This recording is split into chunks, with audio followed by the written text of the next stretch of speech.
Tulong pampalakas ng buto para tuloy ang galaw. Mag-Cantrate araw-araw. Di mo pa natatry, no? Mang Inasal Pork Barbecue expertly grilled for the smoky, sweet, sarap ng juicy lambot. Kaya swabe ang kagat. Bibili na yan. 99 lang. Stewardess Sam, biktima ng mansyang nanuot. Isang linggo na to. Hindi kaya ng sabon ko. Basahan na to. Wait! Kaya ng Ariel! 10X Power Clean.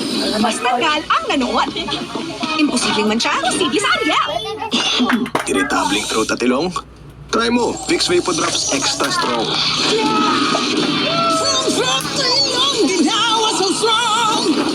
Galing, no? Vicks Vapor Drops Extra Strong. Anong sinabi ko sa inyo? Hindi ba't sarado na ang lagusan ng balaak? Tama ka. Nakalabas na si Hagrid. Mas nakiin ng lahat ng mga sangre. Saan ba bala?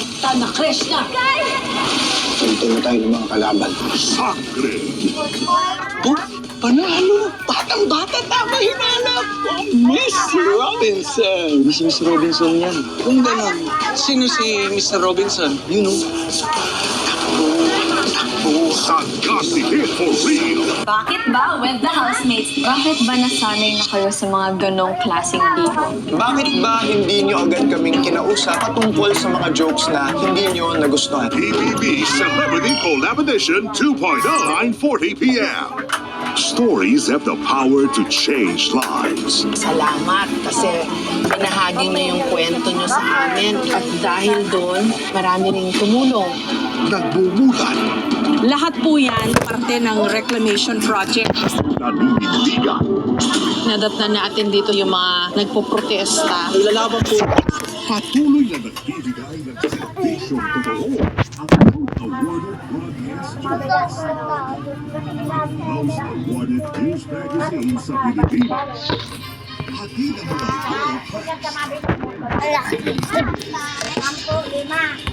Kapuso, Jessica Soho.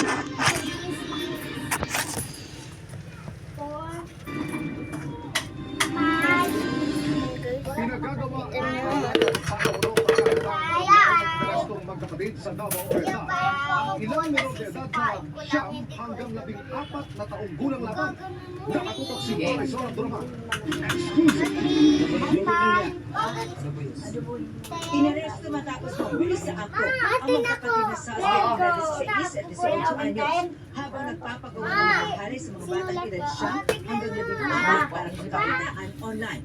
Ililigtas ang 7 menor de edad, higit ang isang 18 anyos. Nirescue rin ang 3 batang edad, isang gulang ay tinuturing na children at risk. Ang krimen ginawa sa bahay ng mga suspect. They were directing yung mga minors natin to perform sexual activities and then binibideo at the same time nila live stream. Pinipicturean ko sila and they were being sold sa mga buyers nila. Natungto ng mga suspect na magsuko ng mga surveillance ang mga otoridad base sa refera ng Australian authorities. Nag-apply po ang ating operatiba ng warrant to search system examine computer data. Sa kasabay ng operasyon, huli ang isa pang suspect. Ilagay ko dito Sa 1 na ako. investigasyon ng WCPC, 100 hanggang 1,000 piso ang ibinabayad ng mga suspect sa mga biktima